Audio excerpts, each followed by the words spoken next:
नमः शिवाय नमः शिवाय नमः शिवाय नमः शिवाय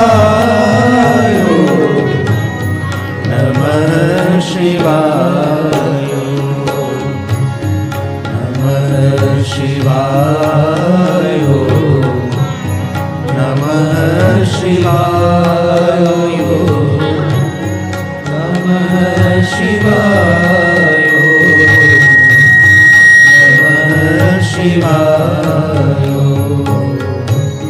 नमः शिवाय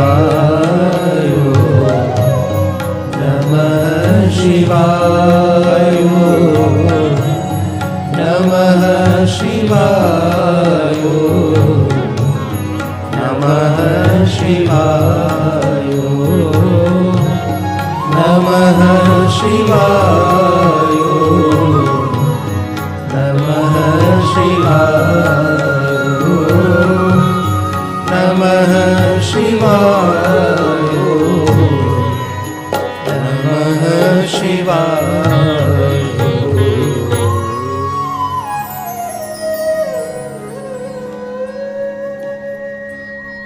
महर्षि भगवान वेद व्यास रचित शिव महापुराण अंतर्गत भगवान व्यास जी ने जो कहा है वो कहने का हम प्रयास करेंगे। बहुत पहले बहुत सारी कथा हमने टेलीविजन के माध्यम से आपको सुना दी है और अब आज से जो कथा का प्रारंभ करेंगे शिव महापुराण अंतर्गत कैलाश संहिता आधारित भगवान महादेव के बारे में शिव महापुराण में जो कहा है वही कहने का प्रयास करेंगे। बहुत आदर के साथ मैं आपके समक्ष कहना चाहता हूं, कोई उड़ती हुई कोई सुनी हुई ऐसी कोई बात कहने का प्रयास नहीं करेंगे। भगवान व्यास जी ने जो शिव महापुराण में कहा है वही कहने का प्रयास करेंगे। ज्यादातर श्लोकात्मक कथा कहने का प्रयास करेंगे और जो भगवान व्यास ने कहा है वही कहेंगे। बहुत सारी कथा पहले तो कह दी है, लेकिन आज से जो कथा का प्रारंभ करेंगे कैलाश संहिता में जो जो भगवान व्यास जी ने महादेव के भक्तों के लिए सुंदर सुंदर भगवान महादेव के रसमय रहस्यमय जो शंकर जी की कथा कही है वही कहने का प्रयास करेंगे। आज मेरे जजमान शरीर के लिए कथा का पहला दिन है। 7-7 दिन की 4 कथा रहेगी।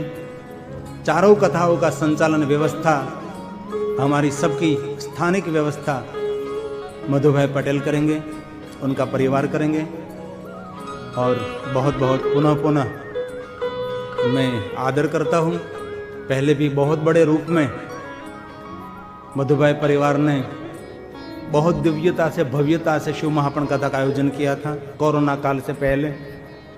बाद में जब हम लाइव प्रसारण कर रहे थे तब भी मंत्र जजमान पद से हमने ऑनलाइन प्रसारण में शिव महापुराण कथा का गायन किया था। अब तीसरी बार मधुभाई परिवार की ओर से हम शिव महापुराण कथा का गायन करने जा रहे हैं।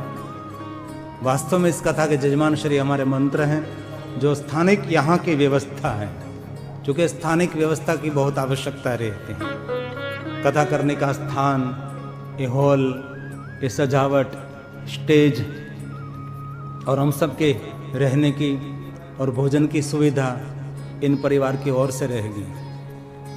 तो आइए शिव महापुराण कथा का हम प्रारंभ करेंगे। आज पहला दिन है तो शिव महापुराण की वंदना करेंगे भगवान व्यास जी के शब्दों में। और शिव महापुराण भगवान की वंदना करने के बाद जो शिव महापुराण में कहा है और मेरी समझ में जो आया और शिव महापुराण में जो कहा है वही कहने का प्रयास करेंगे। एक श्लोक बोलकर भगवान महादेव का वांगमय स्वरूप शिव महापुराण भगवान को प्रणाम करेंगे और कथा कहने का प्रारंभ करेंगे। भगवान ये व्यास जी के शब्द प्रसाद हैं। वंदे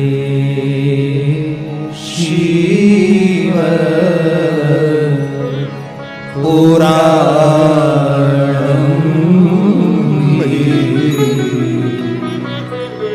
सर्वदा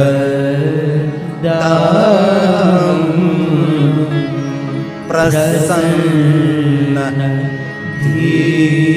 मेरी प्रसन्न बुद्धि से प्रसन्नता पूर्वक आपके वांगमय स्वरूप शिव महाप्रण भगवान को हम प्रणाम करते हैं। थोड़ा हमिंग वो छोड़। और जो कोई मनुष्य आदर के साथ शिव महाप्रण भगवान को प्रणाम करते हैं, नमस्कुर्यात् दूरतः सर्वदेवार्चनम फलम च, भुवन के सभी देवी देवताओं की पूजा अर्चन का फल शिव महाप्रण भगवान को प्रणाम करने मात्र से प्राप्त होता है। कितनी सुंदर बात है। विश्व के भुवन के सभी देवी देवताओं की पूजा का सामर्थ्य सब में नहीं होता, लेकिन जो कोई मनुष्य आदर के साथ, प्रसन्नता के साथ, प्रसन्न बुद्धि से, प्रसन्न मुख मुद्रा से, प्रसन्न चित्त से शिव महाप्रण भगवान को प्रणाम करते हैं, उन मनुष्य के लिए कहा सभी देवी देवताओं की पूजा अर्चन का फल उसको मिलेगा। कितनी सुंदर बात है। आपके घर में शिव महाप्रण ग्रंथ जो विराजते हैं तो उसका रोज पूजन करना चाहिए। जो कोई मनुष्य आदर के साथ शिव महाप्रण ग्रंथ का पूजन करते हैं, दिने दिने अश्वमेधस्य, उस मनुष्य को अश्वमेध यज्ञ करने का पुण्य मिलता है। ऐसे बहुत सारे भगवान महादेव के भक्त हमने देखे हैं, नित्य शिव महाप्रण ग्रंथ का पूजन करते हैं। अरे पूजन करने की बात तो सही रही, शिव महाप्रण ग्रंथ का रोज पाठ करते हैं। श्लोकम श्लोकार्ध, जीवन के सभी पापों में से मुक्ति देने वाला ये पुराण है, शिव महाप्रण ग्रंथ है। जरूर रहस्यमय कथा, रहस्यमय कथा है, दिव्यता से भरी हुई कथा है। और बहुत समय के बाद ये शिव महाप्रण ग्रंथ को इतनी लोकप्रियता मिली है। पहले तो हम बहुत उम्र में छोटे थे, तब कहीं कहीं संजोगों कहीं कहीं कथा सुनने का अवसर मिलता था शिव महापुराण। लेकिन अब बहुत सारे वक्ता शिव महापुराण कथा का गायन करते हैं, जिनमें महादेव की महिमा है, जिनमें शंकर भगवान की महिमा है। और मैं दिल से कहता हूं, जितने महादेव जी के भक्त हैं, शिव भक्ति का मार्गदर्शन करने वाला श्रेष्ठ ग्रंथ ये शिव महापुराण है। बहुत सारी कथा ऐसी भी हैं हमारी समझ में भी नहीं आती, बहुत विद्वानों का सहारा लेना पड़ता है, और कोई समझ में नहीं आती तो भी बात ही पढ़ लेते हैं। शिव महापुराण इतना सरल नहीं, कोई भी ग्रंथ सरल नहीं होता, लेकिन शिव महापुराण तो सरल नहीं है, तो भी बुद्धि अनुसार कहने का प्रयास करते हैं। बहुत विद्वानों का सहकार रहता है, मार्गदर्शन करते रहते हैं। मैं भी विद्वानों के आगे से पढ़ता रहता हूँ, पूछता रहता हूँ। और मेरे महादेव के भक्तों के लिए जो अनसुनी बात रही, शिव भक्तों तक पहुँची नहीं, ऐसी बहुत सारी बात हमने कहने का प्रयास किया है। अभी हमने 40 दिन महाशिवरात्रि से प्रारंभ किया था। इनमें उमा संहिता का प्रारंभ किया था, कच्छ में, आदिपुर, अंजार में, बाद में आनंद में अश्विन भाई के निवास स्थान पर रहकर। और उमा संहिता पूरी हमने आपके समक्ष गाई और कही। उनके 5 अध्याय बाकी रह गए उमा संहिता के। तो उमा संहिता के 5 अध्याय में भवानी, जगदम्बा, महाकाली, सरस्वती, लक्ष्मी, उनकी सुंदर देवियों की कथा है। तो हमने जो 5 अध्याय बाकी रह गया, वो निर्णय ले लिया कि ये नवरात्रि में हम 5 अध्याय कर लेंगे। और इस कथा में नवरात्रि भी आ रही है।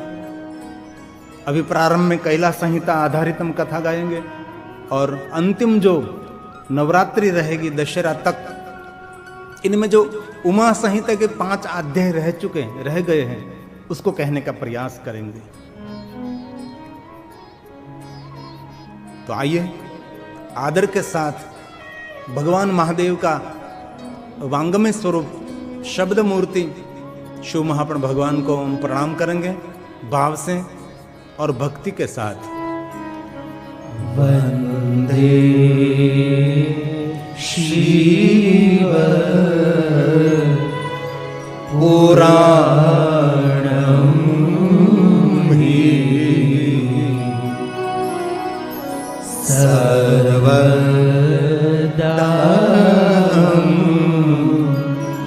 प्रसन्नति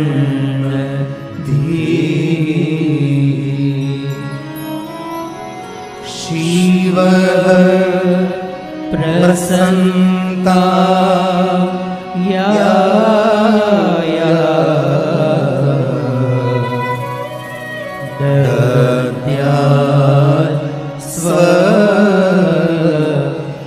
पदयो रति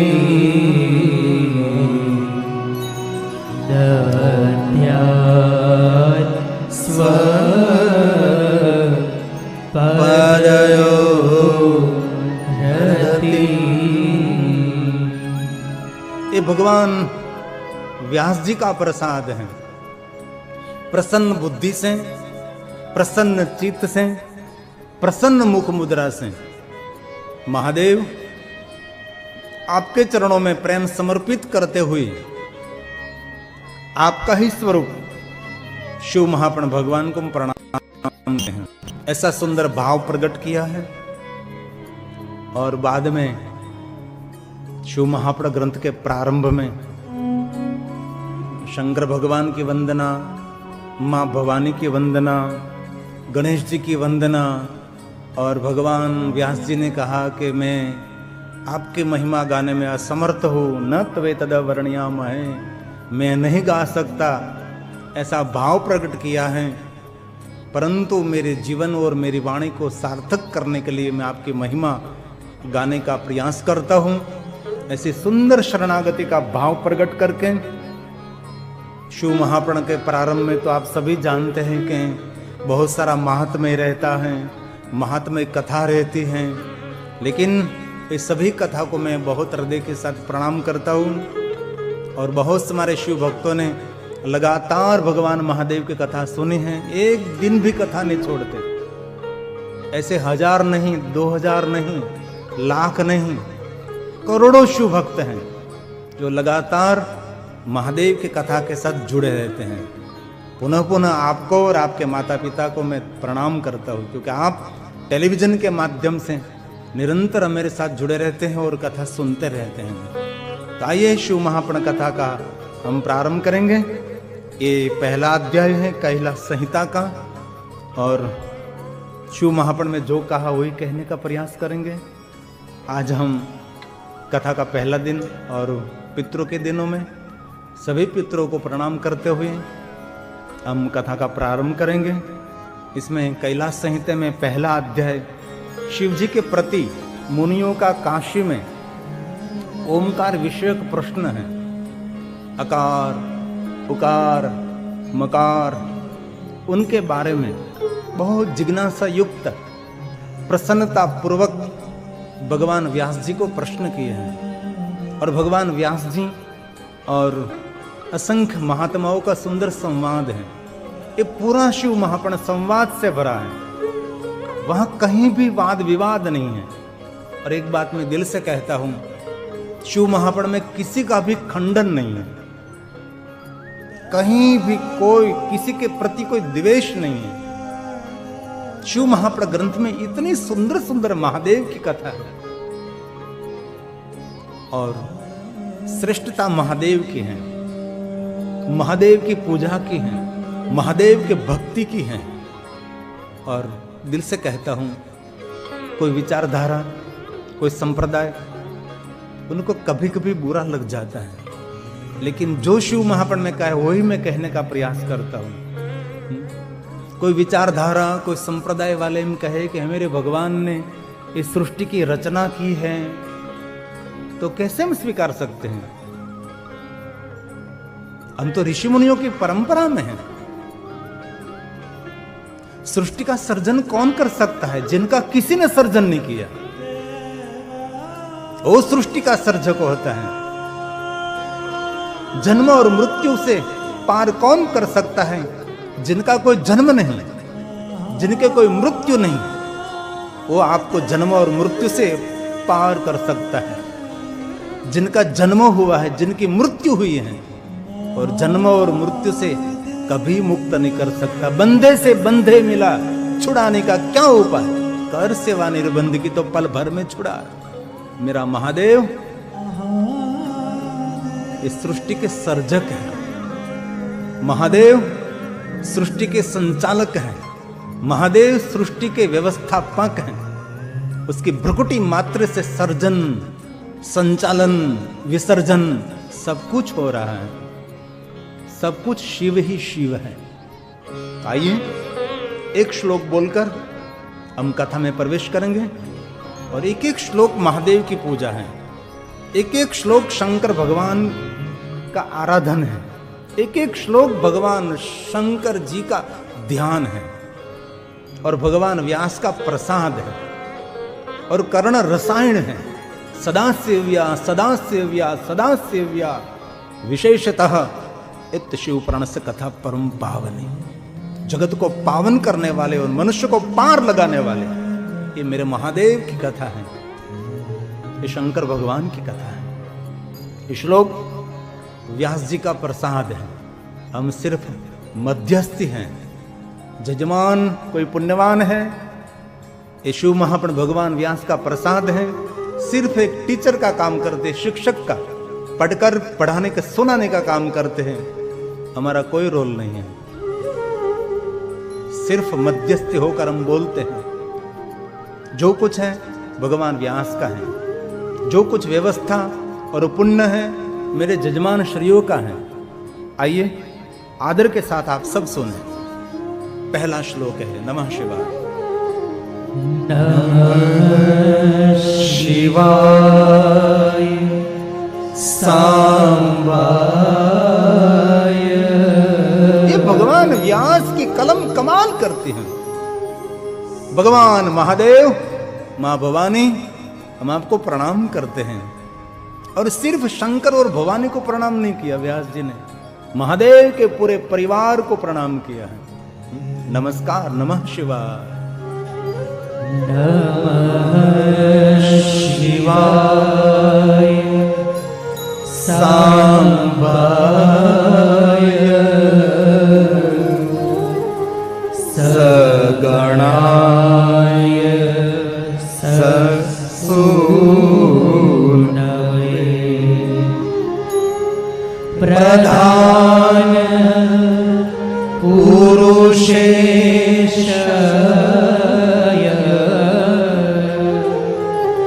सर्ग स्थित्यन्त हेतवे। इनमें भी स्पष्ट कहा है सर्ग स्थित्यन्त हेतवे। ये भगवान व्यास जी ने गाया है। सृष्टि का सर्जन, सृष्टि की स्थिति और अंत हेतवे भगवान शिव है सब कुछ। और ये बात महादेव के लिए ही गा सकते हैं, ये शंकर भगवान के लिए ही कह सकते हैं। और भगवान व्यास ने कहा इस सृष्टि की स्थिति, पालन, संहार के कारणभूत प्रधान पुरुष एवं ईश्वर नाम अभिहित मंगलकारी पार्षदों से एवं गजानन स्कंद सहित पुत्रों के साथ विराजमान सांब सदा शिव के चरणों में मैं नमस्कार करता हूं। कितनी सुंदर बात है। एक साथ में सबको नमस्कार कर दिया भगवान व्यास जी ने। स्कंद भगवान कार्तिकेय, गजानन भगवान गणेश जी को, और महादेव के सभी गणों को प्रणाम किया है, सभी पार्षदों को प्रणाम किया है। विश्व का मंगल और कल्याण करने में निरंतर जागृत रहने वाला जगन्नाथ महादेव भगवान शंकर को प्रणाम किया है। शिव महापुराण ग्रंथ के प्रारंभ में जो भगवान व्यास जी ने प्रणाम किया है, इसमें कहा जगत पिता रहो शंभो, हे जगत के पिता, हे जगत रचयिता, हे स्वयंभू विभू प्रभु शंभो, मैं प्रणाम